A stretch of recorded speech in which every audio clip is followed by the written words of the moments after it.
नमस्कार मंडळी, मी वैशाली तुम्हा सर्वांचं आपल्या माऊलीज किचनमध्ये मनापासून स्वागत करते।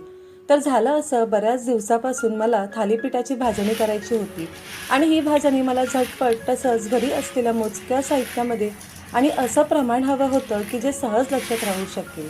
तर सोलापूरमध्ये असलेल्या माझ्या आजीने मला इतकं सोपं प्रमाण आणि मोजक्या धान्यामध्ये चविष्ट थालीपीठ होण्यासाठी छान रेसिपी सांगितली आहे। तिने सांगितलं, जास्तीचे भरपूर धान्य न घेता मी सांगितलेल्या या मोजक्या धान्याची भाजणी कर आणि दळून आणल्यावर याचे चविष्ट थालीपीठ कसे लागतात ते मला सांग।